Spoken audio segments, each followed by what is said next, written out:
सही में सभी सभी ओके। साथियों को नमस्कार। मित्रों, श्याम बेनेगल जी पर एकाग्र की यह 12वीं कड़ी है और आज हमारे साथ मशहूर सिनेमेटोग्राफर संजय धारणकर जी उपस्थित हैं। संजय जी, हमारी पूरी टीम की ओर से आपका हार्दिक स्वागत। मित्रों, संजय धारणकर जी ने कई कई सारे कार्य किए हैं। कई निर्देशकों के साथ, कई लीजेंड के साथ सिनेमेटोग्राफी का काम किया है। और श्याम बेनेगल जी से भी जो इनका परिचय है, जिस तरह की जो पहली भेंट है, उसकी भी अपनी एक बेहद प्रिय रोमांचक कहानी है। तो मैं संजय जी से अनुरोध करूंगा कि पहले हम उस कहानी से ही शुरुआत करें। वो क्या पृष्ठभूमि थी और किस तरह किसी और के बहाने संजय धारणकर जी पहुंचते हैं और फिर श्याम बेनेगल जी से इनकी भेंट होती है और वह संबंध आज तक बना हुआ है। तो बिल्कुल हम शुरुआत में चलते हैं, जहां संजय धारणकर जी की भेंट जिन परिस्थितियों में होती है उसकी चर्चा वे स्वयं करेंगे। आदरणीय संजय धारणकर जी, आपका हार्दिक स्वागत जी। उस भेंट के बारे में बताएं जी। एक्चुअली हुआ ये था कि कामत साहब थे जो श्याम बाबू के पार्टनर थे, वो कैमरामैन थे, बहुत बड़े कैमरामैन। तो उनको असिस्टेंट की जरूरत थी, तो उन्होंने मुझे बुलाया। नहीं तो मैंने श्याम बाबू को देखा था, नहीं तो कामत मामा को देखा था, लेकिन नाम बहुत सुना था कि इन बड़े लोगों का। नहीं तो कामत मामा का नाम, कामत साहब का नाम सुना। ये तो मैं कब की सीधा बात लोकेशन पे, है? ये 1981 की बात, 81। ओके, ओके जी। HLR करके एक बड़ी बहुत बड़ी डॉक्यूमेंट्री थी जो श्याम बाबू कर रहे थे। तो हम लोग तो टोटल कमर्शियल फिल्म वाले थे। वैकुंठ दादा के साथ था, मूर्ति साहब के साथ था, तो मैं असिस्टेंट था। तो वैकुंठ दादा को, कामत साहब को असिस्टेंट चाहिए था, तो वैकुंठ दादा ने मुझे भेज दिया कि जाओ, बहुत बड़े कैमरामैन है, उनके साथ काम करो। क्योंकि वो भी गोवा के थे और मैं भी गोवा के नजदीक का था, तो मेरा चले जाओ तुम। तो मेरे को बहुत ये थी, कामत साहब से ज्यादा तो मेरे को शाम्भव को मिलना था, क्योंकि मैंने तभी तक किसी को देखा नहीं था। और वो वक्त ऐसा था कि सिर्फ नाम सुनते थे, फोटो वोटो निकालने का कोई चक्कर वक्कर था नहीं। तो मेरे को श्याम बाबू से मिलना था, क्योंकि मंथन मंथन देख चुके थे, तो बहुत बहुत प्रेरित थे उनसे मिलने के लिए। तो पहले दिन शूटिंग हम लोग 6 बजे गुजर गए। और मेरे को वैकुंठ दादा ने बताया था, क्योंकि वैकुंठ दादा खुद कामत साहब के असिस्टेंट थे, तो उन्होंने बताया था कि जरा स्ट्रिक्ट है, जरा संभाल के रहना, वो एक्सपोजर वगैरह सब परफेक्ट होना चाहिए, अपने जैसे नहीं है वो, बड़े साउंड परफेक्शन चाहिए उधर। तो मैं अपना अपना सब डायरी वायरी लेके गया था, जो कभी वैकुंठ दादा यूज नहीं करते। तो कामत साहब से मुलाकात हो गई, हम लोगों ने काम चालू किया, तो श्याम बाबू मुझे दिखाई नहीं दे रहे। तो कहीं हमारा एक शॉट होने को आया था, दयाल असिस्ट कर रहा था श्याम बाबू, दयाल नियलानी। तो शॉट जैसे रेडी हो गया, तो मैंने देखा श्याम बाबू आ गए पास पास। आते मैं कुछ बात करूं उनसे कि नजदीक जाऊं या हेलो हाय करूं, श्याम बाबू चले गए। मैं अपना काम में लगा रहा। वो एक दिन, उस दिन मुलाकात ही नहीं हुई। तो बहुत निराश हो गए हम कि देखिए, इतने बड़े आदमी से मुलाकात नहीं हुई। तो कामत मामा कितने बड़े थे ये हम जानते नहीं थे तभी, मतलब उनकी लेवल क्या थी। तब तो फोटोग्राफी जानते थे, लेकिन इतनी नहीं। उनको मिलने के बाद पता चला कि हमको कुछ भी नहीं आ रहा है। कामत साहब को मिलने के बाद पहले तो लगता था कि हमें बहुत कुछ आ रहा है। तो इस तरीके से काम चालू हो गया। फिर वो HLR को, कामत मामा को काम बहुत अच्छा लगा मेरा, फोकसिंग विकसिंग जरा सा उनको जो मेरे को बताया गया था कि ये सब लिख के रखना, एक्सपोजर लिख के रखना। तो इस तरीके से फिर मैं श्याम बाबू के ऑफिस में बुलाया गया। फिर वो डॉक्यूमेंट्री हो गई। तो फिर मैंने वैकुंठ दादा को बोला कि वैकुंठ दादा, मेरे को जो सही चाहिए था, काम करने का मजा, तो मेरे को आ रहा है, तो आपकी अगर परमिशन हो तो मैं, वो कह रहे हैं कि दूसरी डॉक्यूमेंट्री भी है, तो आएगा क्या काम करने। तभी मैं इनके साथ मीरा वीरा कर चुका था, वैकुंठ दादा के। तो वैकुंठ दादा ने बोला, देखो जैसा तेरे को ठीक लगे, तो अगर वहाँ खुश है तो जा। इस तरीके से मैं बहुत लकी था कि कामत साहब के साथ काम करने को मिला। और फिर श्याम बाबू आ ही गए थे, फिर तो सिलसिला चालू हो गया। वो तो बस पूछो मत। फिर उसकी वजह से, श्याम बाबू की वजह से, प्रहलाद कक्कर और कामत मामा की एज हो चुकी थी, मतलब ज्यादा नहीं थे, वो एक्टिव थे वो, लेकिन थोड़ा थोड़ा काम कम करने लगे थे, तो वहां मैं कर लेता था। तरीके से वो मेरे साथ काम आते गए मेरे पास। पर हमारा सिलसिला चालू हुआ तभी। फिर एक कहानी भी की, सीरियल दयाल भी था श्याम बाबू का असिस्टेंट। फिर दयाल की फिल्में की, फिर श्याम बाबू की इन्वॉल्वमेंट, सब इस तरीके से मैं ये ग्रुप में आ गया। पूरा वो कमर्शियल ग्रुप छोड़ के श्याम बाबू के ग्रुप में। और मुझे बहुत अच्छा लगा, it was a turning point of my life. जी। और फिर जो साथ में आप और दोनों का जो प्रारंभिक एक बड़ा प्रोजेक्ट रहा, वह कौन सा रहा, उसके बारे में बतलाएं, जहां से विधिवत शुरुआत, जैसा हम कह मतलब सकते ऐसे हैं। वो ऐसा ऐसे पिन पॉइंट करके नहीं रहा कि भाई ये प्रोजेक्ट मैंने किया। क्योंकि कामन मान भी रहते थे, फिर कामन मान चले जाते थे। तभी ये परवाह नहीं थी कि नाम किसका आ रहा है या क्या कुछ हो रहा है। बहुत बड़ी बड़ी documentary, highest paid documentary maker थे साहब उस वक्त के। इनके जैसे डॉक्यूमेंट्री कोई बनाता नहीं। इनका कुछ एक के डॉक्यूमेंट्री में नाम, बहुत, के नाम, जैसे कुछ एक के जुआरी नाम ले। जुआरी रहा, जुआरी रहा, सोयाबीन रहा, ग्राउंडनट रहा। और एक बहुत बड़ी डॉक्यूमेंट्री थी, मतलब काफी काफी थी, मतलब अभी भूलने हो रहा है, काफी टाइम हो गया। और HLR तो था ही था बहुत बड़ी। ये बड़ी डॉक्यूमेंट्री थी, ये फिल्मों से भी बड़ी थी। तो उनका जो इधर जाना उधर जाना, कलकत्ता, ये बहुत इस तरीके से होता था। उसके बीच में श्याम बाबू रे फिल्म भी कर रहे थे, रे के ऊपर, सत्यजीत रे के ऊपर उन्होंने रे फिल्म की। उनकी उनकी फिल्म भी चालू थी तभी। तो उसमें मेरा इन्वॉल्वमेंट नहीं था फिल्म में, क्योंकि मैं बैकुंठ दादा का श्याम बाबू का आसिफ। फिर दयाल से हो गए, फिर दयाल ने मेरे को चांस दिया पहले कैमरा मैन का। फिर दयाल ने जैसे चांस दिया तो और भी श्याम बाबू की तब तक मैं करना चालू कर दिया था। फिर एक कहानी आ गई तो वीडियो में हमारा नाम होने लग गया। फिर प्रहलाद के साथ बहुत सारी डॉक्यूमेंट्रीज करने लग गया। तो तभी मतलब ये था कि कभी काम जो डिफिकल्ट था तो कभी काल माओ को बुला लेते थे। काल माओ क्योंकि ऑफिस के मेंबर थे ना, पार्टनर थे। मेरे को बुलाएगा तो मैं बाहर से था, तो वो काम वाम खुद करते थे, कभी मेरे को करवाते थे, तो मेरे को पैसे मिल जाते थे। इस तरीके से हम लोग मिलजुल के सब, किसकी डॉक्यूमेंट्री ये आपकी है और 4 दिन मैंने काम किया या 4 दिन, ऐसे नहीं था।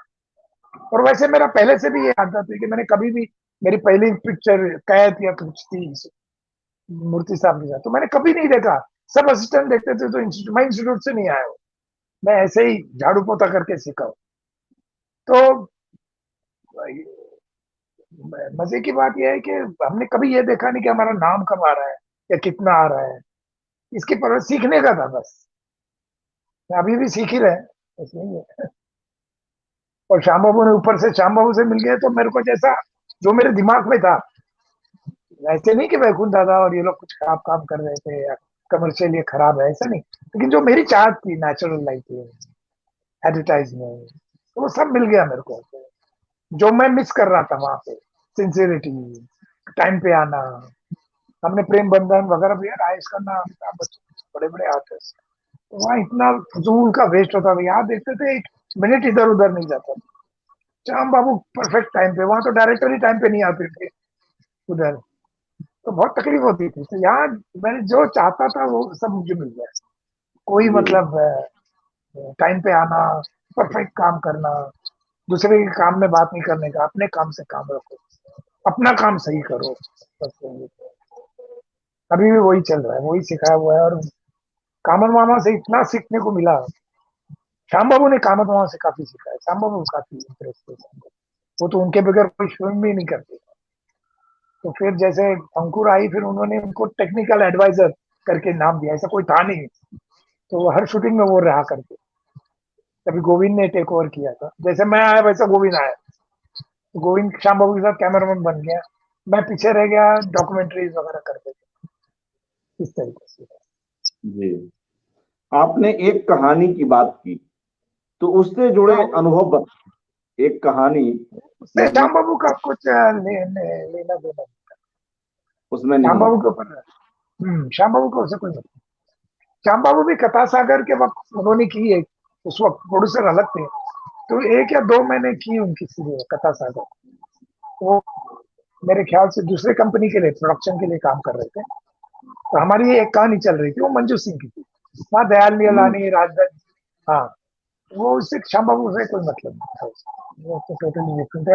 योगी आनंद, राजदत्त जी, बड़े बड़े डायरेक्टर, जानू बरुआ, अधिकार करके सीरियल आई, उसके बाद शाम बाबू का मैंने कथा सागर की, उन्होंने 4-5 एपिसोड किए थे, उसमें से 2 मेरे को करने मिले थे, तो वो जी किया। बाद में डॉक्यूमेंट्रीज और एड्स इतनी चलती रहती, तो ऐड एक श्याम बाबू के नाम पे आ जाती थी। हम लोग घर ऑफिस में ही करते थे, जुआरी, ग्राउंडनट, ये सब चालू ही थे, एक के बाद एक के बाद एक। अब इतने किए हैं तो नाम भूल गया था। जी पावर के ऊपर, पावर प्लांट के ऊपर किया है। बाद में एक चांस मिला था, बहुत बढ़िया चांस, लेकिन वो एफडी के ये थी, नेहरू के ऊपर जो फिल्म की, तो मेरा सब, मैंने मीटिंग्स वीटिंग सब तैयार की, तो मैं सेकेंड यूनिट में काम करने वाला था, लेकिन मैं वो कर नहीं पाया क्योंकि वो दूरदर्शन से अपना एफडी वालों ने मना कर दिया। तो मैं बोला अरे, लेकिन मेरे को इतना नहीं था क्योंकि एडवर्टाइजमेंट वगैरह चल रहे थे, तो मेरे सब टिकट्स आ चुकी थी, तब ये रशिया गए हुए, जाने का था। 2 दिन पहले एफडी वालों ने बोला कि हमारा आदमी जाएगा, असिस्टेंट तुम्हारा नहीं जाएगा, तुम्हारा जाएगा, तो वो रह गया। तो एक वो थोड़ा सा अफसोस रह गया कि ये हाथ से निकल गया। क्योंकि श्याम जी बाबू के यहाँ काम करने का मजा ये रहता है कि कुछ टेंशन नहीं रहता है, कुछ अपना काम करो, और इतना सिंपल रहता है उनका टेकिंग, सिंसियरिटी से काम करो बस। आपकी थोड़ी अच्छी नॉलेज होनी चाहिए, क्योंकि वो खुद बहुत बेहतर फोटोग्राफर है, उनको फोटोग्राफी हमसे ज्यादा अच्छी पता है। इधर हमारा ये प्रॉब्लम होता है, किसी डायरेक्टर को समझाना पड़ता है कि भाई स्काई ब्राइट है, ये एंगल मत लो, या हमारे से कुछ गलती हो तो श्याम बाबू खुद बताएंगे आपको, ये संजय क्या शॉट लगा रहा है, तेरे को दिखता नहीं है क्या स्काई। तो श्याम बाबू के साथ काम करने का मतलब ये है कि आप, हमारा काम अच्छा हो जाता है। ये लोगों को मालूम नहीं है कि कोई भी कैमरामैन जो काम करे, उसका खुद का काम थोड़ा बहुत अच्छा आना चाहिए, उसको करेक्ट टेक्निकली परफेक्ट होना चाहिए, तो बस बाकी श्याम बाबू, क्योंकि वो खुद ही इतने अच्छे हैं, तो हमारा काम ऐसे ही अच्छा हो जाता है। जैसे उदाहरण है सरदारी बेगम, सरदारी बेगम जब मैंने की, तो कुछ नहीं सेट पे और ये था, लेकिन इतना simple, nice taking, smooth taking, कोई उल्टे सुलटे शॉट नहीं, कोई तिकड़म शॉट नहीं, सामने अच्छे परफॉर्मेंस आर्टिस्ट, अच्छे गाने, तो मजा आता था कुछ। The most easiest director to work with, क्योंकि कुछ समझाना नहीं पड़ता था उनको कि बाबा ये एंगल अच्छा है, तो वो एंगल ही अच्छा बताते थे, और हमारी कुछ गलती हो जाती थी तो वो सुधार लेते थे हमारी फोटो पे, इस तरीके से। ये मजा है शाम के साथ का। सरदारी बेगम एक बेहद ही महत्वपूर्ण फिल्म है, और वह जिस तरह से पूरी कहानी चलती है और जिस तरह से उसका फिल्मांकन हुआ है, पूरी जो कथा है वह हाँ, अपने आप में सभी लोगों कमाल के की। अभिनय। जी। हम्म, उसमें कुछ जो रात के जो दृश्य हैं वो मूलतः हाँ, दिन में फिल्माए गए थे, हाँ, इसके बारे हाँ। में। श्याम बाबू को ये था कि एक्सटेंड नहीं करना है उनको, एक्सटेंड रात को लेट करना नहीं था ज्यादा, मतलब संजय जितना जल्दी सवेरे। मेरा एक थोड़ा सा ये है कि मैं थोड़ा फास्ट काम करता हूँ, मेरा एक एटीट्यूड है मेरा। जब मैं मेरे बारे में बता दूं तो गुलजार साहब भी मुझे तेजी बुलाते, जब मैं वैकुंठ दादा के पास असिस्टेंट था तो मुझे तेजी बुलाते, क्योंकि ये लड़का काम बहुत। तो सब मेरे दोस्त व कुछ तो एन चंद्रा फिंगरा ये जो थे, तो वो सब तेजी बुलाते थे मेरे को। तो मेरा काम सटासट शॉर्ट हो जाता था, ये संजय तो फटाफट कर लेता है, क्योंकि मेरी कुछ शूटिंग की टेक्निक है कि मैं एक बार लाइटिंग करा तो फिर उसको टच नहीं करता, क्योंकि श्याम बाबू को पूछ के लेता हूँ मैं कि क्या सीन है, और उनका भी कुछ चेंज नहीं होता। उनका मालूम है कि इसके बाद ये, इसके बाद ये, वो पूरा सीन बताते हैं। तो एक बार मैं लाइटिंग कर लेता था तो फिर वो मैं हिलाता नहीं, वैसे ही रहता था, फिर कंटिन्यूटी भी सेम रहती थी। सबको, श्याम बाबू को अच्छा लगता था कि एक बार इधर से लाइट आ रही है तो दूसरी बार उधर से आ रही है, इस तरीके से नहीं। जो मेन लाइट है, जो लाइट का सोर्स है, वो उनको बहुत अच्छा लगता था।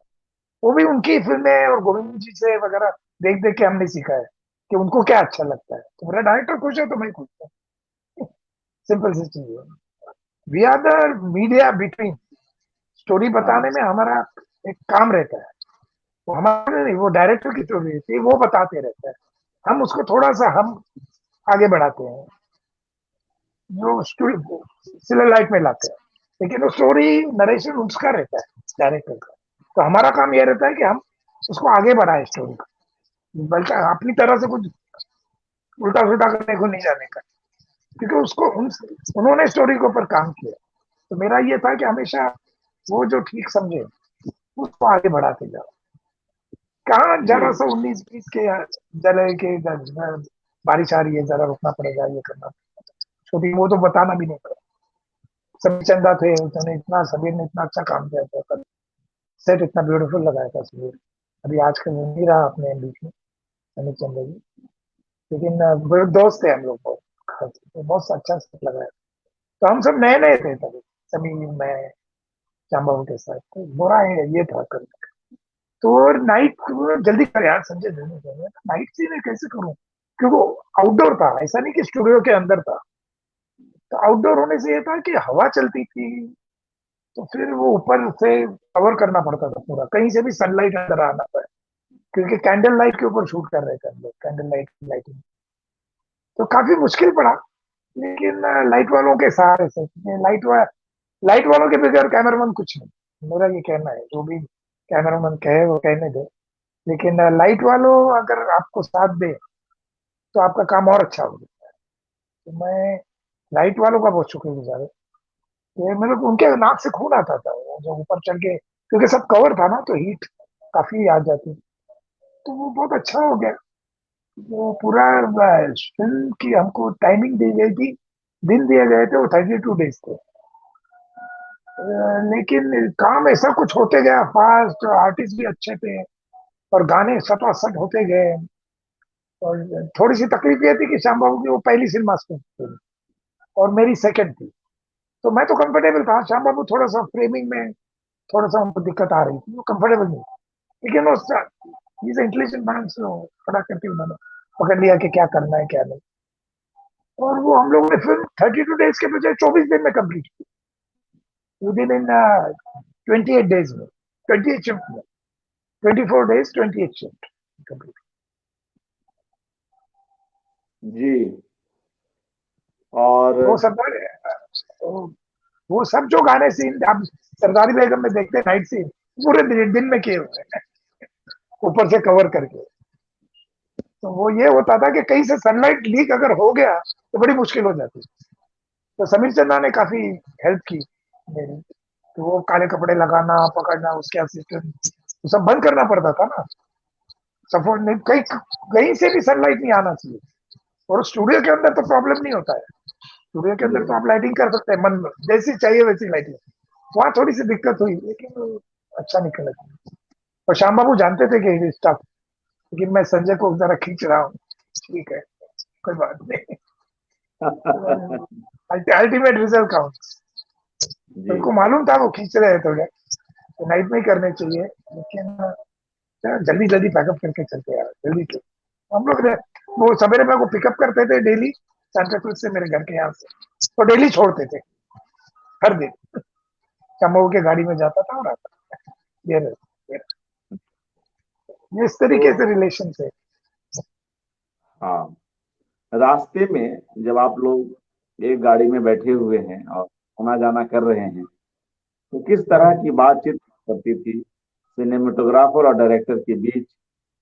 किस तरह बात खास तौर से हुआ करते थे? कुछ ऐसा आपने उनका स्वभाव नोटिस किया, कुछ ऐसा?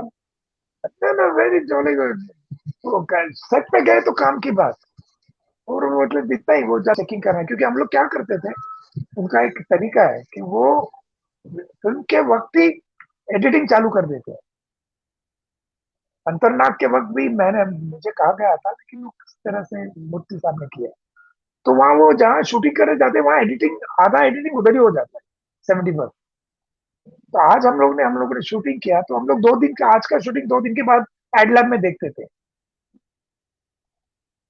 कि क्या हुआ, कुछ फ्लिकरिंग आया है क्या, कोई प्रॉब्लम है क्या, कहीं जर्क है। तो आज की शूटिंग 2 दिन के बाद हम लोग एडलैब में देख के निकल आते, तो उसके वजह से कुछ बातचीत हो जाती थी कि एक जगह पे एक ही शॉट, एक ही सीन, मेरे ख्याल से एक ही सीन के 3-4 शॉट रिटेक करने पड़े पूरी पिक्चर में, क्योंकि वो बारिश गिर रही थी और वो HMI लाइट फ्लिकरिंग कर रही थी, लाइट फ्लिकर, वो तो शूटिंग करते वक्त पता नहीं चला था, और बारिश भी गिर रही थी, फिर भी हम लोगों ने शूटिंग किया।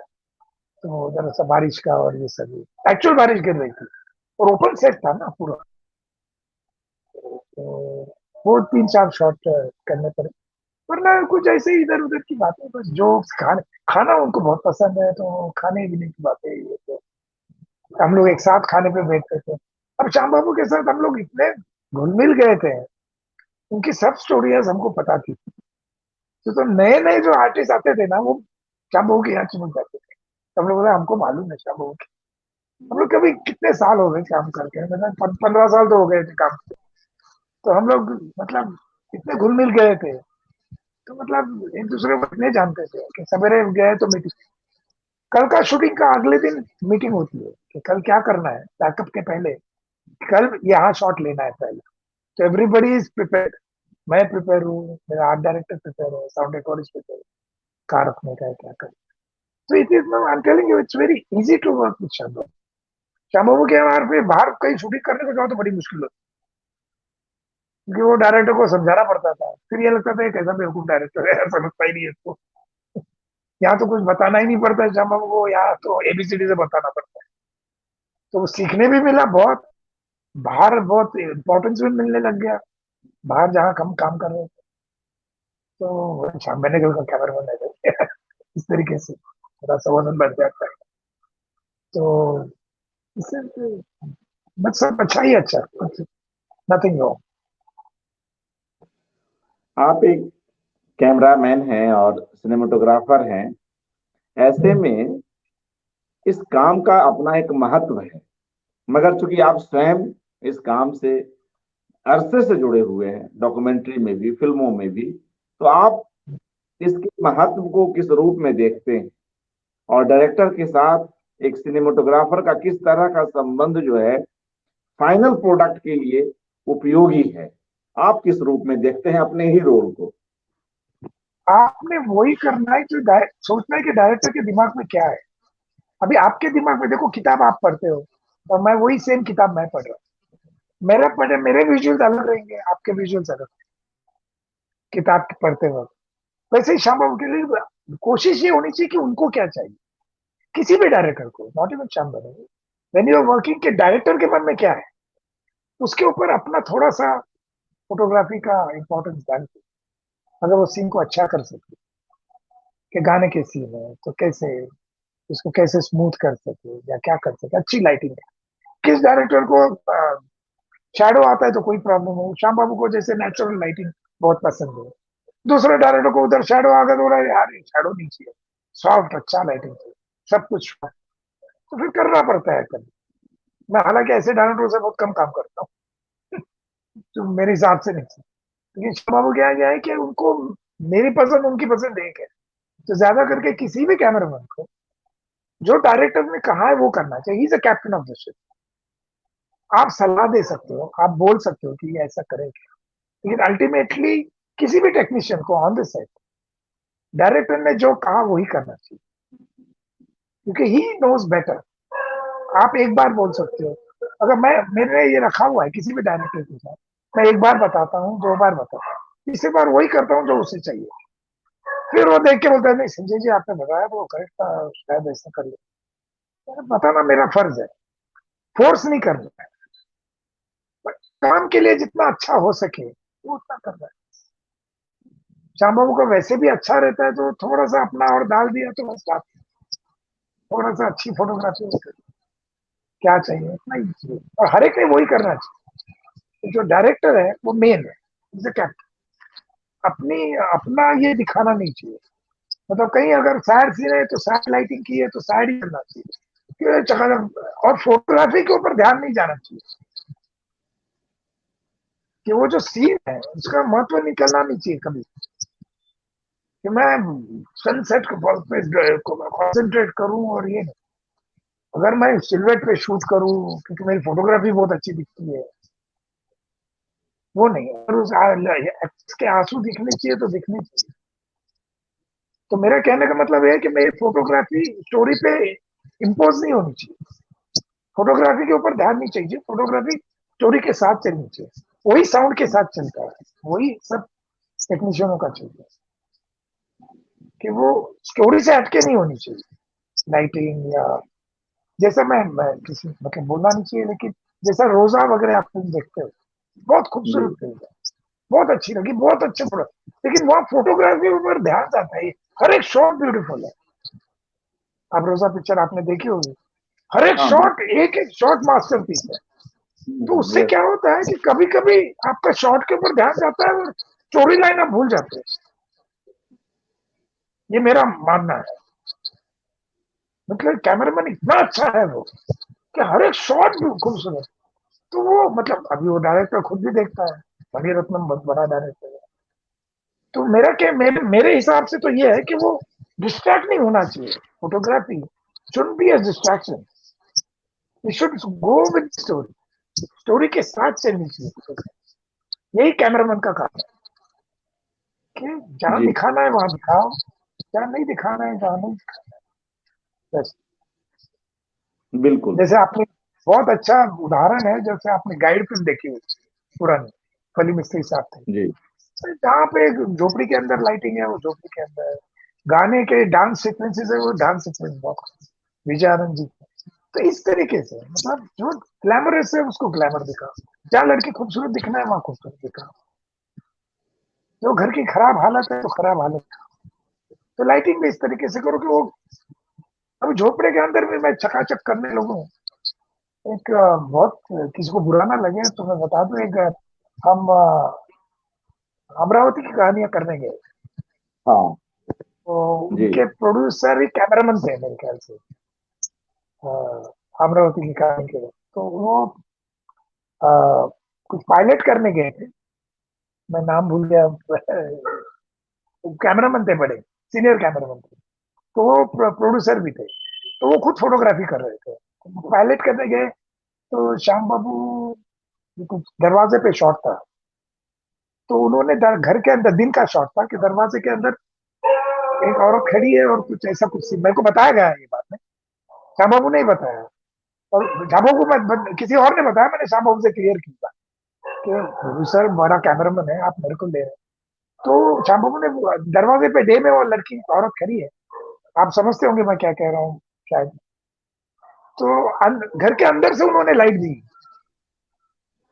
तो श्याम बाबू ने बोला कि दिन में तो घर के अंदर से लाइट कभी नहीं आती। तो विनु विनु विनु गोपाल जी है कैमरामैन, तो बोले विनु जी ये घर के अंदर से कहाँ से लाइट आ गई। तो बोलते हैं वो जो वहां पे खिड़की है ना पीछे, वहां से लाइट आ रही है। तो वो तो खिड़की तो मेरे फ्रेम में नहीं है, खिड़की मेरे को दिखाई नहीं दे रही है, टेक्निकली ये गलत है। तो बोला, एक काम करो, तू फोटोग्राफी मत करना ये सीरियल की, मैं कैमरामैन देता हूँ तेरे को, मैं अपना कैमरामैन लेके आता हूँ। तो वो फिर अमरावती की कहानी हमने की, तो इस तरीके से हुआ कि बाबू ने पकड़ा कि घर के अंदर से दिन के कैसे लाइट आ सकती है, हमेशा दिन में घर के बाहर से लाइट आती है ना, जी दिन में। जी तो जी वो अंदर से लाइट भी है, वो शाम बाबू को अच्छा नहीं लगा कि दरवाजे पे औरत खड़ी है और अंदर से कहाँ से लाइट आ गई। तो उन्होंने दरअसल सेपरेशन के लिए वगैरह लाइट दिया होगा, तो वो शाम बाबू को खटक गया। तो इसके लिए मैं ये कहता हूँ कि आप टेक्निकली बिल्कुल साउंड होने चाहिए, तो आप मजा लेंगे शाम बाबू का। अगर आप टेक्निकली जरा भी गड़बड़ है तो प्रोड्यूसर ही आउट हो गया। वेणुगोपाल के मेरा यार मैंने गलती किया तो मैं तो शाम बाबू ने आउट कर दिया, वो प्रोड्यूसर था अमरावती की कहानियां का, प्रो प्रो प्रोडक्शन ही ऐसा था मेरे ख्याल से, अमरावती की कहानियां जो जी। उसकी चर्चा वो। जी हाँ हाँ, रघुवीर रघुवीर यादव जी और रघु, हाँ रघु था, और काफी लोग थे, हाँ कई लोग थे। काफी लोगों ने, बहुत जन थे। उधर जाके शूटिंग की, बहुत बहुत गर्मी में शूटिंग की। रघुवीर यादव मुझे याद है, एक सीन किया था उसने 12 मिनट का, अच्छा 12 मिनट का एक सीन था, और एक ही जी शॉट में किया था। वो बाहर से आते हैं, श्याम बाबू भी मेरे को टेस्ट करते थे। तो बाहर से तो मैं, उधर गर्मी इतनी थी, 40-42 टेम्परेचर था।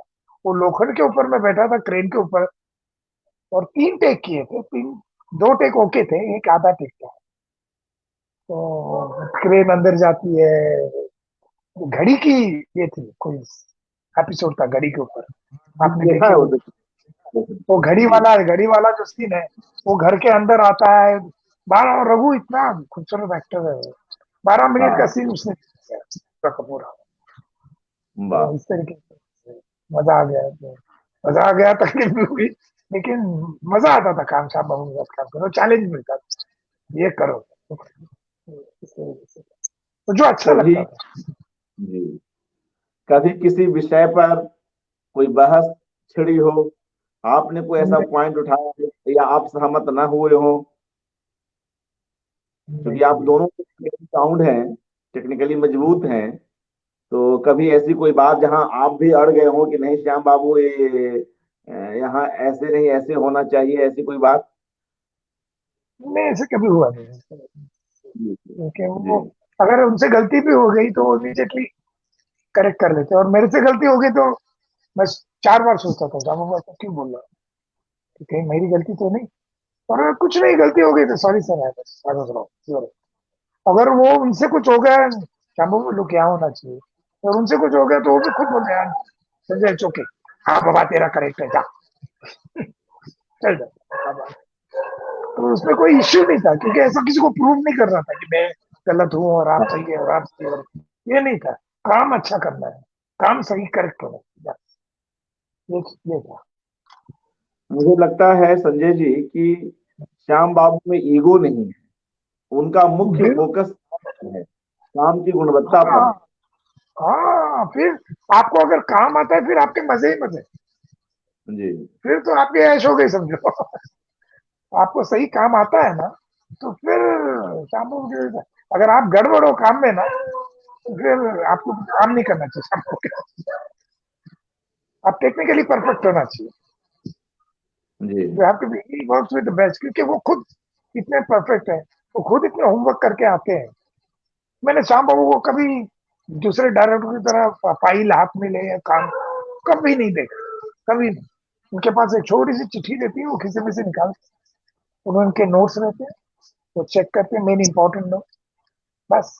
मैं कहीं फाइल पढ़ते हुए कभी कभी कभी कभी तो छोटी सी नोट रहती है, जो इंपॉर्टेंट पॉइंट रहते हैं, आज जो चुनी कर, आज ये जी चीजों पे मेरे को ध्यान देना है, कि इन केस मेरे असिस्टेंटों ने भूली हो गई या कुछ मिस हो गया, तो ये मेरे इंपॉर्टेंट पॉइंट है। मतलब ऐसा नहीं कि वो होमवर्क नहीं करते, वो अपना बराबर करके आते, कि आज मेरे को ये करना है, ये चीज पे ध्यान देना है, ये मेरे दिमाग से निकल ना जाए, ये मैंने सोच के रखा है। तो छोटी सी चिट्ठी निकालते हुए पढ़ते समझ रखते थे, तो वो ये बहुत फर्क है। बाहर आप जाओ तो फाइलें के फाइलें घूमते रहते हैं, इधर से उधर भाग दो चालू रहते हैं, असिस्टेंट भाग रहे हैं, ये भाग रहे हैं, वो भाग, यहाँ कुछ नहीं, हर एक असिस्टेंट को मालूम रहता है क्या काम करना है, उनका डिपार्टमेंट, कोई चिल्लाना नहीं सकते, कोई किसी चीज का आर्ग्यूमेंट नहीं, ये करना है बस। कोई आर्टिस्ट चिल्ला रहा है कि ये कैसा, कभी कभी मैंने देखा नहीं। और उसके बाद भी इतने अच्छे परिणाम ले आना, इतने अच्छे रिजल्ट ले आना, इतने बारीक क्योंकि काम सर, करना। नहीं नहीं, इसी इसी के, क्योंकि आप पहले से इतने प्रिपेयर हैं, आपने जी होमवर्क किया हुआ है, तो बिल्कुल। आपका मतलब कोई गलती होने का चांस ही नहीं है। आप प्रिपेयर हो कि क्या करना है, आपको मालूम है, कहीं ना तो कहीं उनका विजन बिल्कुल स्पष्ट है, विजन बहुत क्लियर है। हाँ, और विजन भी क्लियर है, और हम लोग भी क्लियर है, जो साउंड रिकॉर्डिस्ट है उसको मालूम है क्या करना है, जो आर्ट डायरेक्टर है उसको मालूम है क्या करना है, और मैं क्लियर हूँ कि बाबा ये है, ये कर रहा है। और मैं एक और चीज बताना चाहता हूँ कि जो सबसे इम्पोर्टेंट चीज है, he is excellent director for different producer, और खुद के लिए भी, वो खुद के प्रोडक्शन के लिए तो अच्छे ही हैं, क्योंकि वो खुद ही प्रोड्यूसर है, तो बात ही अलग है, लेकिन किसी और के लिए भी, क्योंकि उनका काम जो दिन में रखा रहे, कभी एक्सटेंड नहीं होता। मैंने बताया ना आपको, जो 32 डेज में सरदारी बेगम था, 24 दिन में हो गई, मतलब इतने गाने थे, ये थे वो थे, कि वो सब निकल गई, बहुत बड़ी बात है। क्योंकि क्योंकि हाँ, क्योंकि लोगों के आ रहे आर्टिस्ट आर्टिस्ट लेट आ रहे सेट पे, ऐसा कभी नहीं होता यहाँ पर, तो कोई गुंजाइश नहीं कि आर्टिस्ट का वेट कर रहे हैं, वो आर्टिस्ट सेट पे निकल गया दूसरे दिन शूटिंग पे, बिल्कुल नहीं। तो आपका सब टाइम टू टाइम होता है, आज ये सीन करने, ये करने, अगर गलती से रह गया तो बारिश वारिश की वजह से, या अगर ऐसा रह गया तो, अदरवाइज कोई चांस नहीं, जी। और क्योंकि एक बाकी क्या, हाँ किसी प्रोड्यूस किसी प्रोड्यूसर के लिए श्याम बाबू बहुत, श्याम बाबू जैसा डायरेक्टर नहीं, क्योंकि आपको जो टाइम दिया उससे जल्दी ही कर सकते, फिल्म खत्म हो जाए। एक तरह लोगों से का उल्टा होता इकोनॉमिकल डायरेक्टर भी हुए। है, वेरी इकोनॉमिकल मीन्स जो सेट अगर बड़ा चाहिए, सेट बड़ा खर्चा है तो होता है, करना ही पड़ता है। हाँ, जब जुबेदा अनावश्यक की खर्च। उन्होंने, हाँ अनावश्यकता नहीं कि खाम खा बैठे हुए हैं, कुछ काम नहीं हो रहा है, आर्टिस्ट का राह देख रहे हैं, ऐसे नहीं। अगर आर्टिस्ट को बताया गया है, अभी जुबेदा के वक्त तो मैं था नहीं, लेकिन मेरे ख्याल से वैसे ही होता होगा कि वहाँ बहुत कमर्शियल आर्टिस्ट होगा कि नहीं, इतने बजे सेट पे आना है, रेडी होके, तो आपको इतने बजे सेट पे रेडी आना है आपके पास। तो फिर वहाँ जी। कोई, क्योंकि वो तब खुद सत्यजीत रे को मानते थे, उनके टाइमिंग को मानते थे, वो उनको बड़ा बड़ा जरा उनका आइडियल थे वो, उनको अच्छी तरह से। सुब्रतो जी। मित्रा के साथ भी उन्होंने काम किया, उनके कैमरामैन के साथ भी। तो ये, अभी सत्यजीत रे की बात हुई तो हमारे एक मित्र, एक वरिष्ठ लेखक रमेश गोस्वामी जी हैं, इन दिनों साउथ अफ्रीका में। उनका हाँ, टिप्पणी है कि I hmm, feel Shyam Benegal and Bimal Roy can be studied together.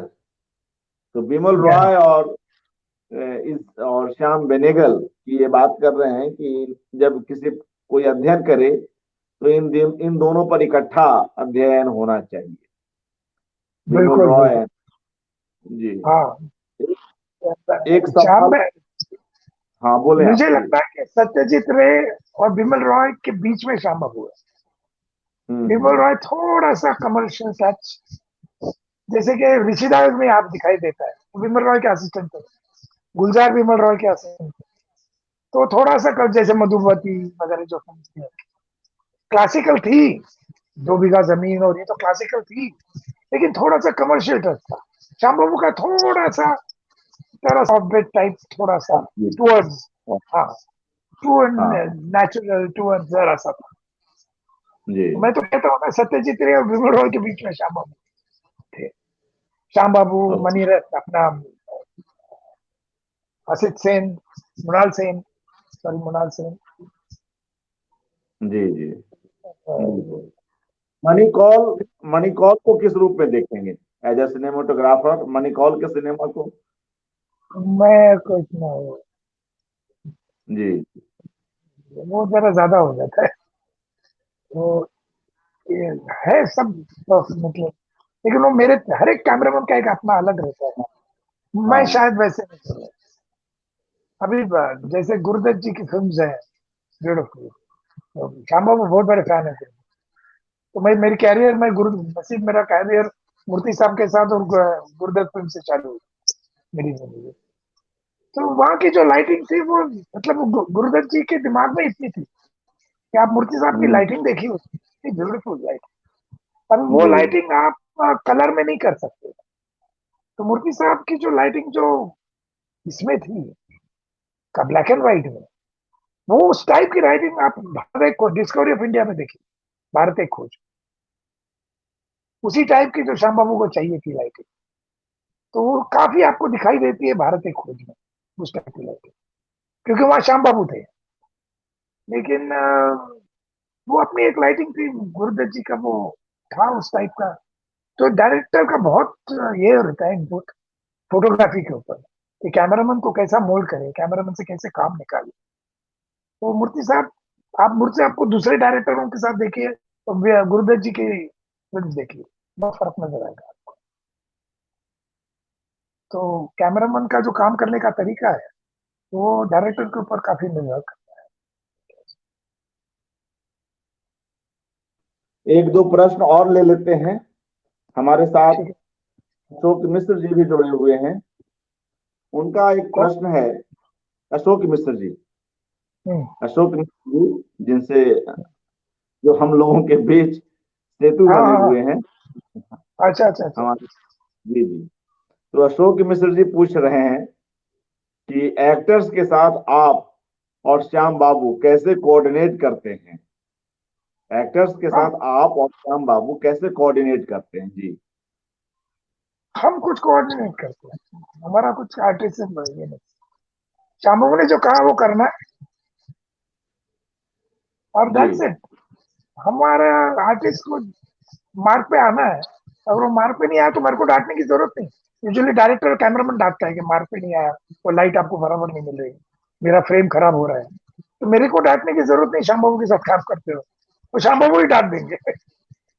तो हमारे को हमको कुछ आर्टिस्ट को बोलना ही नहीं पड़ता है। आर्टिस्ट को श्याम बाबू ही बोलेंगे आपको कहा है ना इस मार्क पे आओ, तो इस मार्क पे आना चाहिए आप। तो अगर उसने कितना बिल्कुल। भी अच्छा शॉट दिया हो तो श्याम बाबू उसको रिटेक करवाएंगे। और श्याम बाबू क्या रिटेक नहीं होता, एक या दो रिटेक, ज्यादा से ज्यादा तीन। रिहर्सल करो आप, रिटेक्स नहीं, रिटेक्स की गुंजाइश नहीं। तीन मतलब बहुत हो गया। आर्टिस्ट की वजह से तीन अगर हो गया तो फिर आर्टिस्ट वो एंगल ही चेंज कर देते। कभी आर्टिस्ट का मूड ठीक नहीं रहता तो कई आर्टिस्ट कहीं कभी अटक जाता है। ये मैं आर्टिस्ट को मालूम है कि अगर मैं गड़बड़ कर दिया तो आज एक काम करना, इधर लगा देना, उसका क्लोजअप मत लो, इधर से शॉट लो, आज ये परफॉर्म ठीक नहीं कर रहा है। तो आर्टिस्ट भी बड़े घबराए हुए रहते थे कि अगर मैंने आज खराब काम किया तो मेरा क्लोजअप चला गया। तो उनको भी टॉस पे रहना पड़ता था कि वो आज सही तरीके से सही मूड से घर से आए, ठीक ठाक काम करें और जाए। तो ऐसा नहीं कि आप रिटेक करते रहो चल रहा है, आप डायलॉग भूलते रहो चल रहा है चल रहा है, ऐसे नहीं। अगर आप डायलॉग भूल रहे हो तो कैमरा इधर शिफ्ट हो जाएगा, आपके बैक में आ जाएगा कैमरा। ये आर्टिस्ट भी जानते थे कि एक दो रिटेक के बाद भाई you not in good mood, okay let's do this way, चलो यहाँ से चालू करो। इस तरीके से होता था। तो आर्टिस्ट भी डर के रहते थे तो पूरा पढ़ पढ़ के सब ये सब घर में से पढ़ पढ़ के, क्योंकि उनको स्क्रिप्ट हर एक को मिल जाती थी। हम मेरे पास फुल स्क्रिप्ट रहती थी पिक्चर की, सरदारी बेगम की फुल स्क्रिप्ट हम हर एक के पास है। आर्ट डायरेक्टर के पास, साउंड रिकॉर्डिस्ट के पास, मेरे पास। तो हमको सब पता था। हम लोग तो मैंने क्या हुआ हूँ कि मैं पूरे डायलॉग वालॉग पढ़ के आता कि ये होने वाला है, ये है, ये बातचीत हो रही है, इसलिए श्याम बाबू इस तरीके से टेक्निक कर रहे हैं। तो हम लोग को आइडिया होती थी। वो हम आर्टिस्टों के साथ हमारा कोई डिस्कशन का यहाँ पे नहीं। बाहर तो बहुत होता है, बाहर डायरेक्टर को हमको समझाना पड़ता है कि बाबा ये करो वो करो। तो डायरेक्टर थोड़े से वीक रहते हैं। मैंने मेरे लाइफ टाइम में तो मैंने मतलब अब तक कम से कम 30-35 डायरेक्टर बनाया मैंने। यही श्याम बाबू से सीख सीख के हम लोग वहां सिखाते थे कि भाई ऐसा करना चाहिए, ऐसा नहीं करना चाहिए, इस तरीके से होता है। जी। और एक सवाल और आ गया है। शेफाली चौबे जी का सवाल है कि संजय जी, आप आज के दौर के काम, जो आज का दौर, हालांकि इस पर आपने चर्चा पहले भी की, लेकिन फिर भी कुछ और विस्तार से कर सकते हैं। आप आज के दौर के काम को और श्याम बाबू के काम में कितनी समानता देखते हैं और क्या महसूस करते हैं? तो समानता असमानता दोनों की बात आप करें। जी। नहीं, मैं आपको समझा नहीं, मतलब कौन सवाल। कौन से डायरेक्टर आपको उनके करीब लगते हैं? आपने तो कई और डायरेक्टर्स के साथ भी अब कैमरामैन टोटल क्या हो गया है कि टेक्निकली इतना आ गया है अभी, तो सोचने का विचार जो श्याम बाबू की तरह भी सोचते थे तो वो सर ऐसा अलग सोचने लग गए। इवन श्याम बाबू भी थोड़ा अलग सोचने लगे। वो ग्रीन बैकग्राउंड आ गया, क्रोमा आ गया। वो पहला जो जो बिल्कुल नेचुरल लेता था कि बाहर धूप है तो धूप नहीं है, ये धूप में बाहर गई तो बाहर धूप है। अभी तो बाहर ग्रीन लाइट लगा दिया धूप हो जाएगा सर, वो हो जाएगा सर, इस तरीके से हो जाता है। समझा? अभी मतलब जी वो नहीं है। तो अभी के बहुत सारे अच्छे अच्छे डायरेक्टर, क्योंकि अभी डायरेक्टरों को इतनी फैसिलिटीज है कि टेक्निकली इतने फॉरवर्ड हो गए हम लोग। तो लेकिन एक चीज होती है कि पहले जो नेचुरल जो था तो आपको गलती की गुंजाइश नहीं थी। अभी आप गलती कर सकते हैं काफी टेक्निकल, वो बाद में हो जाएगा जी, पोस्ट प्रोडक्शन में हो जाएगा जी। वो यार वो बैकग्राउंड अभी पहले कैसे रहता है, जैसे सेट है, ये बैकग्राउंड समझो व्हाइट है, यार ये व्हाइट बहुत ज्यादा है, तो कम पोस्ट प्रोडक्शन में हो जाएगा। अभी ऐसा हो जाए। पहले कैसे होता था, नहीं आर्ट डायरेक्टर बिल्कुल करता था जैसा डायरेक्टर को चाहिए। तो पहले वो जो परफेक्शन था, होमवर्क था, करेक्ट उतना ही करने का। अभी फैसिलिटी भी है और जरा पीपल टेक इट इजी। पहले गलती जी की गुंजाइश नहीं। पहले, अभी वीडियो आ गया, आप कंपेयर ही नहीं कर सकते फिल्म और वीडियो। फिल्म में आपको परफेक्शन जो आप करेंगे वो, ये अभी जो आया है वीडियो और ये इसका बहुत सारा प्लस पॉइंट है, बहुत सारे इफेक्ट्स और ये और वो, लेकिन मैं उस टाइप का हूँ, उस टाइप का हूँ, तो मैं वो प्रिफर करूंगा ज्यादा, क्योंकि उसमें सिंसियरिटी रहती थी। वो आज में कहीं ना कहीं वो मिस हो जाती है, कहीं ना कहीं जी मेकअप आर्ट, मेकअप परफेक्ट नहीं रहता, कहीं कलर टोन अलग आ जाता है। वो हमारे यहाँ फिल्म में जो एक बात थी, ठहराव था कि हर एक जन अपना काम सिंसियरली करेगा, अभी जरा सा टेक यू फॉर ग्रांटेड हो जाता है। अरे वो क्लोजअप भूल गया, अरे नहीं नहीं वो क्रोमा में ले लेंगे, नो इश्यू, एक प्लेट ले लो क्रोमा में ले लो। तो वो डायलॉग का कंटिन्यूटी, वो सीन की कंटिन्यूटी, आधा सीन इधर कर लिया, आधा सीन बाद में क्लोजअप में ले लेंगे आप, वो इधर का प्लेट ले लो पीछे डाल दो क्रोमा में कर लेंगे। तो वो जो सिंसियरिटी है वो मिलती नहीं है प्लेटफॉर्म का पीछे। प्लेटफॉर्म में शूटिंग कर रहे हैं आप, अभी कितने एड्स आते हैं आप देखते होंगे, पीछे पूरा प्लेटफॉर्म है, स्टेशन पे शूट कर रहे हैं, तो स्टेशन पे सब कुछ रहता नहीं वहां पे, वहां पे ग्रीन बैकग्राउंड रहता है, वो शॉट लिए रहते हैं। अब मेरा ये कहना है कि वो आदमी कैसे रिएक्ट करेगा बेचारा आर्टिस्ट, वो ग्रीन बैकग्राउंड के ऊपर कितना रिएक्ट करेगा। अभी साइंस फिक्शन है, फिक्शन है, वो तो समझ में आती है बात, जो तो वो मिस हो जाता है कभी कभी, इंटरक्शन जी सामने का है। तो उसमें प्लस पॉइंट भी है, जिन्होंने अपना लिया है, अडॉप्ट करके अच्छे चल रहे हो, बहुत अच्छे बना रहे, बहुत अच्छी अच्छी बड़ी बड़ी हुई फिल्म आ रही है। लेकिन जैसे आप, जैसे जनरेशन चेंज होते गए, आप 2 बीघा जमीन देखिए, उसमें ज्यादा सिंसियरिटी नजर आई, उसे पठार जी पंचाली है उसमें ज्यादा सिंसियरिटी नजर आई। तो जैसे जैसे श्याम बाबू आए तो थोड़ा सा कलर आ गया, थोड़ा सा ये आ गया, थोड़ा सा ट्रॉली आ गई, क्रेन आ गया, तो ये आहिस्ता आहिस्ता, जैसे जिमी जी आ गई तो सब जिमी जी यूज कर रहे हैं। तो टेक्निक आ गया करके टेक्निक यूज नहीं करना चाहिए, स्टोरी को इम्पोर्टेंट देखें, टेक्निक को यूज तो स्टोरी के लिए करना चाहिए मेरे ख्याल से, टेक्निक है करके टेक्निक के लिए यूज नहीं करना चाहिए। तो मैं बाहर शूटिंग करता था, तो जिमी जी आ गई तो जिमी जी से शॉट ले लो, है जरूरत नहीं जरूरत है, चलो है जिमी जी लगाया हुआ कैमरा, वाकई जरूरत है क्या, वाकई आपको नीचे से ऊपर जाना है, इधर से उधर जाना है, ये सीन में जरूरत है। विमल दौर बोलते थे ना, उनका कैमरा कभी हाई लेवल से नीचे ऊपर नहीं जाता, चढ़ ही रहता था, कहीं उल्टा सुल्टा शॉट नहीं लिए। विमल रॉय की फिल्म देखी आप, मैक्सिमम टाइम हाई लेवल पे, एक दो शॉट मैंने देखे हैं, वो पंछी प्यारे, वो गाना है वो कभी जरा से shot, otherwise very simple taking, वही ऋषिदा करते थे। श्याम बाबू की भी वेरी सिंपल टेकिंग। अभी ड्रोन आ गए तो ड्रोन के ऊपर डाल के कैमरा घुमा रहे हैं, अरे भाई जरूरत है क्या, क्योंकि क्या होता है, ये टेक्निक आई है करके यूज करने से वो आप भटक जाते हैं, सीन से भटक जाते हैं।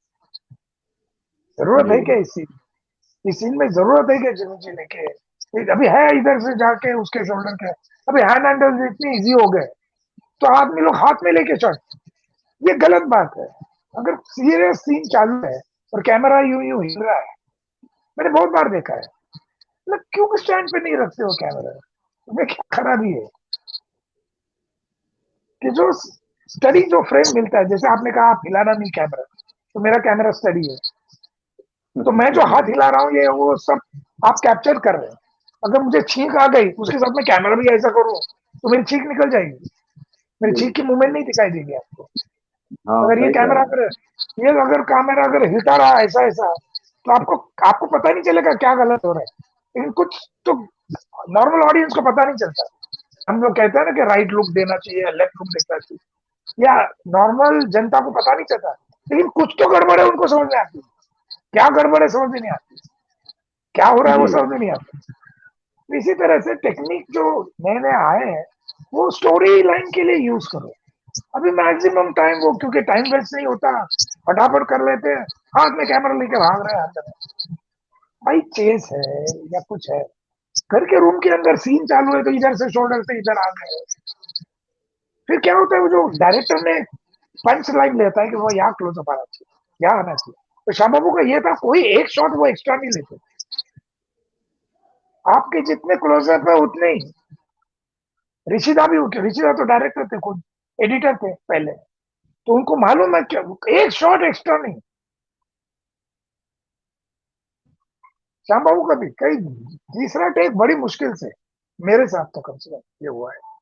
तीसरा टेक हो गया तो पानी गुजर गया, तो अभी गड़बड़ है। तो खाम खा टेक्निक है करके यूज करना मुझे अच्छा नहीं लगता। हाँ, स्टोरी के लिए रिक्वायर्ड है, आपको ड्रोन यूज करना है, गांव दिखाना है पहले स्टार्टिंग में, ऐसे कुछ। एक्चुअली श्याम बाबू के वक्त भी कुछ ऐसे शॉट होंगे जो ड्रोन के होने चाहिए थे, जो क्योंकि उस वक्त था नहीं तो श्याम बाबू ले नहीं पाए। लेकिन अभी यह है कि जहाँ चाहिए नहीं चाहिए ड्रोन चल रहा है, खाम खा टेक्निक को आप यूज करो सही तरीके से, है करके नहीं यूज करना। तो आजकल मैं देखता हूँ जो हाथ में लेके कैमरा, जो सीन प्रॉपर सीन चालू है, वो इधर से क्लोजअप उसके पीठ के पीछे गए उधर से। तो जो नॉर्मल मैं चाहता हूँ, मैं सीन फिल्म देख रहा हूँ तो मैं चाहता हूँ कि फिर आपका डायलॉग मिस हो जाते हैं। और कैमरा, देखो आप सीरियल देखते हो, हर शॉट में कैमरा मूव होते रहते, ये इफेक्ट है। मैं कितने मेरे डायरेक्टरों को बोला था, जो हमारे हमारे से जो गलतियां हो गई थी वो आजकल की इफेक्ट है। वो कैमरा हिलता है घर घर, मतलब हमारे से जो गलतियां होती थी वो आजकल की समझ रहा तुम्हारी हूँ। इफेक्ट, वो तुम्हारे इफेक्ट्स हो गए आजकल। देखो वो एकदम से ब्राइट हो जाता है कहीं, चक चक चक चक चक चक, मतलब ये गलतियां होती थी हमारे से, कहीं कैमरा हिल गया ऐसा कुछ हो गया। तो ये आजकल के इफेक्ट्स है। तो अभी ये क्यों करते हैं, क्योंकि मटेरियल नहीं रहता उनको, मटेरियल। 2 सीन 3 सीन, हाँ मटेरियल नहीं रहता, डायलॉग पावरफुल नहीं रहते। तो फिर वो अगर वो सब डायलॉग सुनेंगे तो बोर हो जाएंगे, तो इसलिए कैमरा इधर से उधर, उधर से इधर, यहाँ से वहां हिल रहा है कैमरा। अभी कहानी फ्रेंड्स में में कहानी में और इसमें जोड़ होगा। ताकत होनी चाहिए। हाँ कहानी, कहानी की जो अपनी ताकत है और हाँ, संवाद का जो अपना मजबूत पक्ष उस है पे ध्यान देना वो। चाहिए, उसमें हम कैमरामैन का भी काम यही है कि उस पे ध्यान दे, ध्यान उसी पे जाना चाहिए, कहानी पे जाना चाहिए। जहाँ के हम लोग म्यूजिक भी उसी तरीके से होना चाहिए कि कहानी को आगे बढ़ाए अच्छी तरह से। जो डायरेक्टर कहना चाहता है उसको आप हेल्प करो, हम लोग हेल्पर है स्टोरी बताने में। जो स्टोरी बता रहा है डायरेक्टर, हम लोग को पीछे से हेल्प करने को है, भाई ऐसा ऐसा, बड़ी साउंड बात है। रिकॉर्डिंग, आर्ट डायरेक्टर, जी। हम लोग और कुछ नहीं। हम जरा भी, जरा होशियारी करने गए ना, ये ऐसा करते हैं सर, नहीं नहीं, उसने सब उसने वो स्क्रिप्ट पे सबसे ज्यादा किसने काम किया है, डायरेक्टर। राइटर से डिस्कस करके, स्टोरी टेलिंग बिठा के, सब डिस्कस करके आए हुए हैं। नहीं सर अपन ये करते हैं, उसके यहाँ से क्लोजअप से ओपन करते हैं, अरे यार वो पूरा सोच के आया है। हालांकि बाहर ये नहीं होता, बहुत सारे डायरेक्टर को बताना पड़ता है कि बाबा इसके पहले का कट क्या गया तेरे को मालूम है, इसी से चालू कर रहा है वापस। तो मैं हर डायरेक्टर को बताता था कि बाबा इसका लास्ट सीन कहाँ खत्म हो गया, वो लिख के रखो, तो दूसरा सीन चालू करने के पहले उसी से मत करो। ये कुछ टेक्निक रहती है जो हम लोग ने छापा से सीखी, और बहुत सारे डायरेक्टरों की सीखी। जैसे राजदत्त जी है, बहुत बड़े डायरेक्टर, बहुत सिंपल। जो जो बड़े हैं ना वो बहुत सिंपल, उनका कोई टेंशन ही नहीं रहता। जिनको काम कम आता है ना उनको, उनके ऊपर हम बहुत काम करना पड़ता है। उसके लिए फोटोग्राफी बहुत अच्छी करनी पड़ती है ताकि निकल जाए, लोगों का जी ध्यान जी फोटोग्राफी पे जाए और निकल जाए। जी। बहुत ही अच्छी बातचीत रही संजय जी। और ओके आप सर। जितने टेक्निकली जितने स्ट्रांग हैं और जितना आपका विजन क्लियर है और एक तरह से हाँ डायरेक्टर की आप कितना भरोसा करते हैं, खास तौर से श्याम बेनेगल जैसे डायरेक्टर के ऊपर, तो आप हाँ, कितना। एक्चुअली ये है कि श्याम बाबू को हम पैसा देना चाहिए, क्योंकि हम लोग का मजा आता है लाइटिंग में। और लाइटिंग का जो मोमेंट रहता है ना, उसमें जो मजा रहता है या नशा रहता है, आप जो भी कहे, वही वही टाइम है। वो एक बार हो गया। वो जो डायरेक्टर आपको बताता है और आप लाइटिंग करना चालू करते हैं, वो जो जैसे पेंटिंग है, वो जो मजा रहता है ना वो आपको ऐसे नहीं मिलेगा। वो उस टाइम का मजा रहता है। वो थोड़ा सा एक कट लाइट आर्टिस्ट को बोलना, थोड़ा इधर आ, चलो वो इधर आ गया तो चलेगा, वो जो थोड़ा सा 19-20 रहता है, वही दैट्स द बिगेस्ट फर्क। भाई और नहीं तो क्या है कि तो लाइट दो मारो, वो तो स्टूडियो में भी हो जाता है। तो वो जो मजा आता है तो उसका कोई मोल नहीं। और फिर डायरेक्टर देख के जब डायरेक्टर खुश होता है तो आपका सीना चौड़ा सही होता है। जी जो मेरे को चाहिए था वो मिला, that's the biggest thing. Achievement. उसके लिए आपको नेशनल अवार्ड और अवार्ड्स की जरूरत। तो डायरेक्टर देख के आपका, सही डायरेक्टर देख के खुश हो गया डायरेक्टर, या कोई भी डायरेक्टर हो, आपका शॉट देख के खुश हो गया Sanjay Dutt. That's the biggest award for me at least. फिर वो जी बाद में बिल्कुल। वो क्या करते हैं, क्योंकि मैं डायरेक्टर के लिए काम कर रहा हूँ, उसको स्टोरी बता रहा है, उसको मेरी हेल्प चाहिए, और वो मेरे से हेल्प ले रहा है और वो आगे बढ़ा रहा है। तो मैं अगर उसको खुश कर सकता तो बस मैंने काम कर दिया। अभी वो हिट हो जाती है फिल्म या क्या हो जाती है, दैट इज हिज। मैंने अपनी तरह से उसकी स्टोरी कहने की कोशिश, ये हर कैमरामैन सोचना चाहिए। जी, शेफाली चौबे जी कह रही हैं कि संजय जी, आप लोग भाग्यशाली हैं। हाँ बिल्कुल। भाग्यशाली है कि इतने बड़े डायरेक्टर के साथ इतने सहज रूप से इतने सारे काम किए। सरदारी हाँ बेगम, सरदारी बेगम के बाद का कोई और अनुभव जो हमसे साझा मैंने करना चाहें? जंग आजादी की। जंग आजादी, जी हाँ, हाँ उसके बारे लेकिन में वो जंग नहीं आजादी के उसमें, बारे में। उसमें काफी तो दिक्कत आ गई थी, लेकिन ठीक है, मतलब उसमें कुछ कहने के लिए इतना कुछ नहीं। जी वो पंजाब जाके शूटिंग करे, वहाँ कई रिस्ट्रिक्शंस थी कुछ, तो शूटिंग कर दिया बस। लेकिन जी सरदारी बेगम वगैरह के लिए बहुत मजा आया। और शामाओं के साथ काम करने में अभी भी मजा आता है। हर वक्त वो कुछ इधर उधर की बातें, कुछ ना कुछ तो बोल बताते ही रहे, कुछ ना कुछ सीखने को ही मिलता है। हम लोग ने इतनी बार सुनी है बातें, इतनी सीखी है, तो it is way privilege, lucky मानते हैं हम अपने आप को कि शामाओं के साथ काम कर सके और उनको कहीं खुशियां दे सके हम तो खुश होते ही थे, ये तो बात अलग ही है। और बाहर जाके गौरव से कहते थे हम कैमरे नगर के कैमरे में, तो बिल्कुल। कहने में हम बहुत बड़ा अपना सम्मान मानते थे, मानते हैं। तो वही एक है बस। ऐसे अभी मिलने वाले बहुत कम है और एक अच्छी बात है कि हमने उस वक्त काम किया, कभी ये ये जिम्मी जी और ये सब नहीं था भगवान की दया से। नहीं तो उसी में घुस जाती थी, इफेक्ट इफेक्ट थे नहीं तभी। सरदारी बेगम आई तब ये सिनेमा स्कोप था जो शाम बाबू फर्स्ट टाइम कर रहे थे मेरे साथ। जी, तो बस और कुछ नहीं, बात सिंपल तरीके से अच्छी तरीके से शूट हो। तो जैसे कि आपने चर्चा शुरू में भी की कि जो काम का जो अपना एक संतोष है, जो सेटिस्फेक्शन है, वह हम्म, श्याम बाबू के साथ आपको ज्यादा मिला, ओ क्योंकि वहां पूछो काम मत। निकल, क्वालिटी आई सिर्फ काम। काम, सिर्फ काम, सिर्फ काम। कहीं आजकल वो सेल्फी लो, ये लो वो लो, कोई चक्कर नहीं।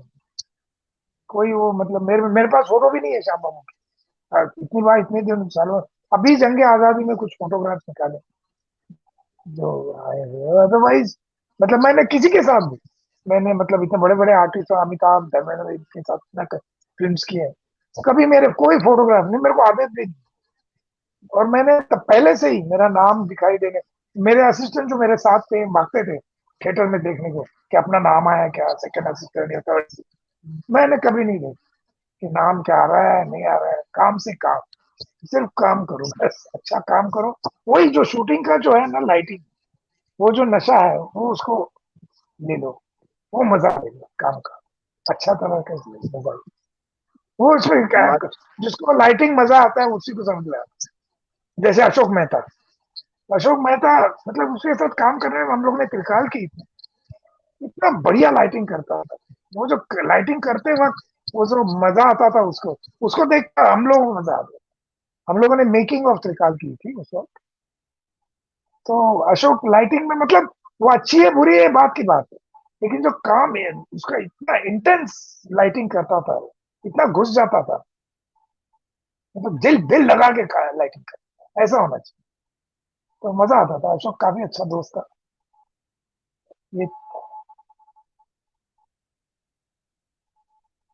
जी, और मेकिंग ऑफ त्रिकाल से जुड़ी कुछ और बातें भी बताएं, क्योंकि वह मेकिंग भी ऑफ एक त्रिकाल अच्छा। के वक्त, मेकिंग ऑफ त्रिकाल के वक्त ये था कि उस वक्त शाम कामत साहब नहीं आए थे। कामत साहब हाँ। हर शूटिंग में आ जाते थे, तो कामत साहब कुछ बीमार थे या कुछ थे, तो कामत साहब नहीं आए। तो हम लोग क्या, पूरा शूटिंग में रहना नहीं था हमें, तो मैं, सुनील शानबाग, दयाल नीलम डायरेक्टर थे। तो हम लोग जाके आके रहते थे गोवा में। मारियो मिरांडा के घर में शूटिंग हो रही थी। तो हम लोग जाके आके रहते थे। शाम बाबू ने मुझे रिक्वेस्ट की थी कि संजय तू जा मत, तू रुक जाना। हालांकि कैमरामैन तो अशोक थे, तो मैं अशोक के साथ असिस्टेंट करके रह जाता था, अशोक को हेल्प करते रह जाता। तो इस तरीके से मतलब मैंने वो पूरी फिल्म की। मेरा यूनिट जो था डायरेक्टर, वो जाके आके रहते, क्योंकि पूरा टाइम तो रहना पॉसिबल नहीं था, क्योंकि फाइनेंशियली भी उतना पॉसिबल नहीं था। तो मेकिंग करना था ना, तो 2-3 बार बीच बीच में आके जाते। तो मैं पूरा पूरा टाइम रहा त्रिकाल के बाद, और अशोक जी को हेल्प भी किया। तभी वो असिस्टेंट बनना या कैमरामैन हुआ, आप असिस्टेंट कैसे, वो ऐसी चीज नहीं थी। वो मिट्टी में चढ़ के ऊपर रस्सी से, तभी वो जिमी जी आपकी थी नहीं। तो अशोक ने जो रेप सीन लिया है, तो हम लोग ऊपर चढ़ के रस्सी से कैमरा बांध के सोनी राजदा के ऊपर जो रेप सीन की है, वो रस्सी छोड़ते और ऐसा कैमरा नीचे जाता। अभी भी किसी को बताने जाए तो 2 मिनट में शॉट ले लेंगे जिमी जी को लगा के, कैमरा को भी घुमाना है तो हम लोगों ने उस वक्त क्या क्या किया था हमें याद है। तो वो जो मजा आता था वो अलग था, कैसे कैसे शॉट लेगा। हम लोगों ने उसके लिए, अशोक ने कैंडल अलग से बनाई थी, बड़ी विथ वाली। अशोक ने लाइट नहीं यूज किए थे रात को, कैंडल मीन्स कैंडल लाइट। वो हालांकि मिसफायर हो गया, वो टेक्निकली करे। तो कामन मामा बोला कि क्या गलती हो गया, तो बोलता है कि कैंडल की लाइटिंग करो भाई, कैंडल से मत लाइट करो। उन्होंने एक ही वर्ड कहा था, तो मैं समझ गया कि वो अगर गलती हो गई अशोक की, कि कैंडल की लाइट, कैंडल जैसी लाइटिंग करो आप, कैंडल से लाइट मत करो। तो उस टाइम मैंने बोला कि तुमने, आपने आपको एक्सपोजर पता है कि नहीं पता है मुझे नहीं, कि कैंडल का, संजय कैंडल का एक्सपोजर क्या रहता है, मतलब 5-6 शाम को 100 से बराबर है। तो अशोक ने कितना रखा, अशोक ने 400 से ऊपर 28 रखा था। तो कैंडल का जो ग्लेयर आ गया लेंस पे,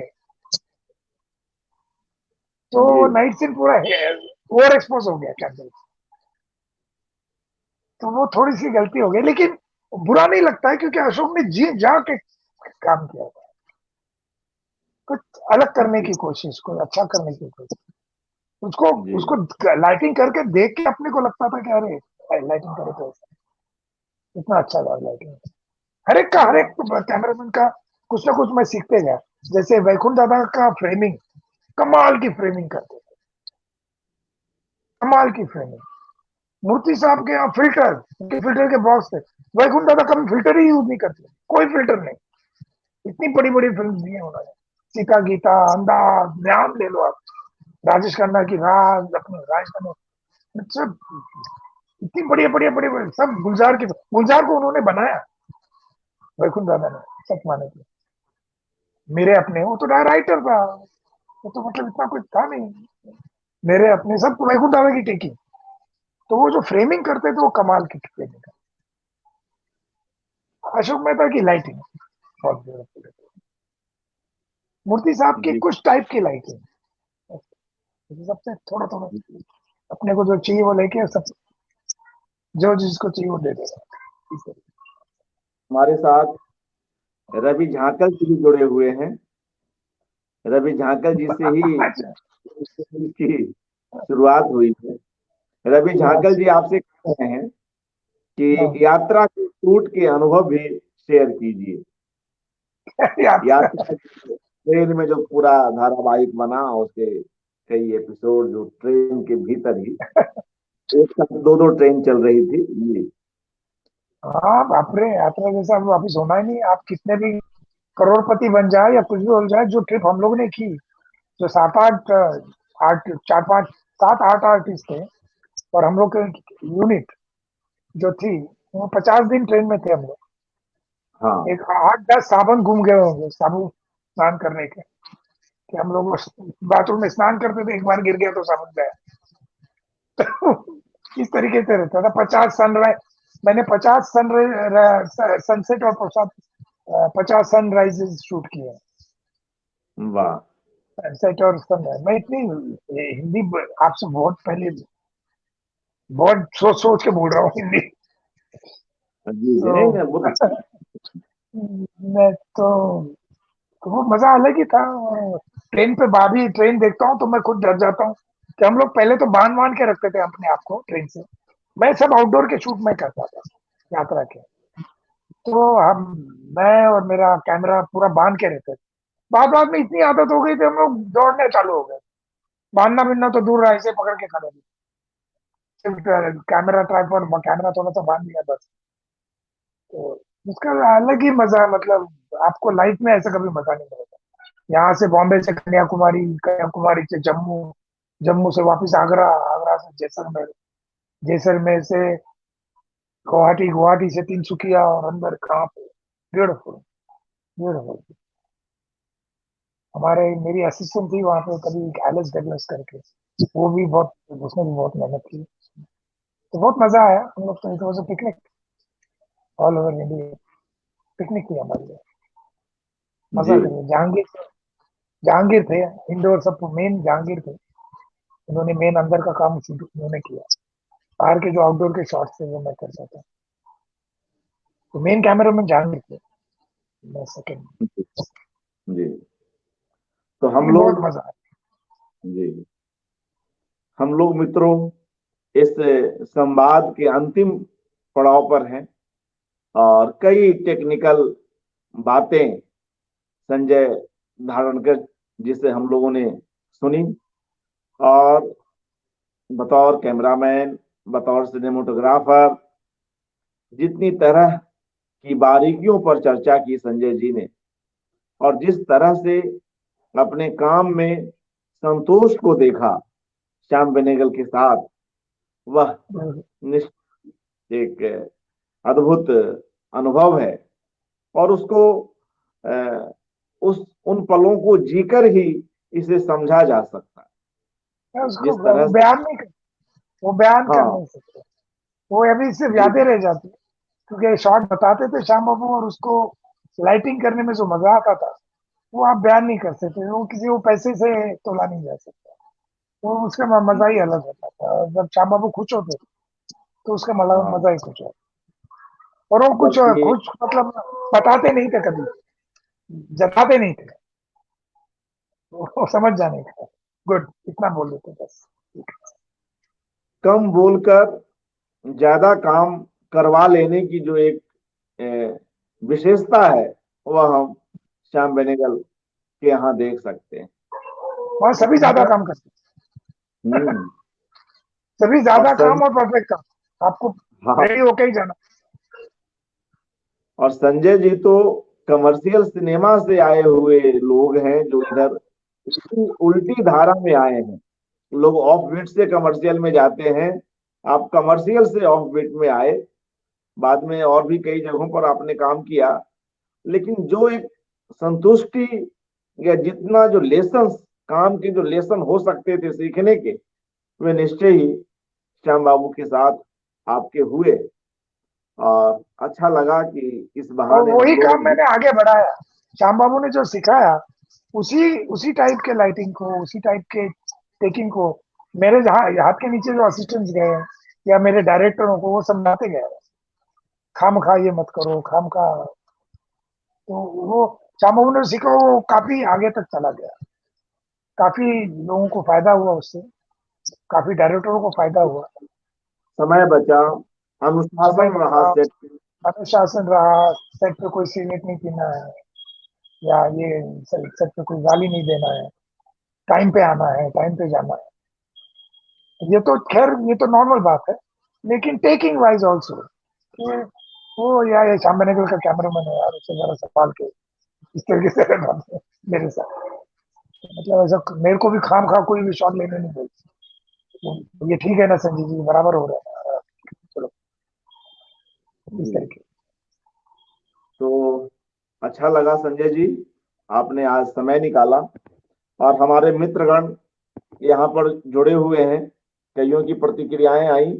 मैं एक बार कुछ एक के नाम ले लूं, कईयों को आप स्वयं जान रहे हैं। अनिल दीक्षित जी, अशोक मिश्र जी, रमेश गोस्वामी जी, निर्मला सिंह, शेफाली चौबे, शिखर त्रिपाठी, बाल कीर्ति कुमारी, विनय सौरभ, किरण कुमार मोदक, रवि झाकल जी, प्रणव भारती, उर्मिला शिरीष जी, चतर सिंह जाम और संजीव बख्शी जी, अंशुमति, मधुवीणा जी, निधि चोपड़ा, अनिल दीक्षित, बीनू जमुआर, अजय कुमार सिंह और तमाम मित्रगण जो इस कार्यक्रम को देख रहे हैं और जिनकी प्रतिक्रियाओं से हम लोग इस चर्चा को कुछ अधिक लाइव बना सके, कुछ अधिक जीवंत बना सके। संजय धारणकर जी जिस सहज स्वभाव के गुणों से लबरेज हैं उसे हम यहाँ साक्षात अनुभव कर सकते हैं और पूरी तेजी में काम करते हैं। गुलजार के लिए तो तेजी है ही तो एक sharp focused cameraman Sanjay Dharankar जी का हम एक बार पुनः धन्यवाद करते हैं कि उन्होंने समय निकाला और श्याम बेनेगल जी पर इस बातचीत के लिए उपस्थित हुए। बहुत बहुत शुक्रिया संजय जी। तमाम मित्रों को भी नमस्ते। यह एकाग्र जारी है जी, और कल हम पुनः कुछ नई शख्सियत के साथ पुनः श्याम बेनेगल जी और बातचीत करें। Thank you. शुक्रिया।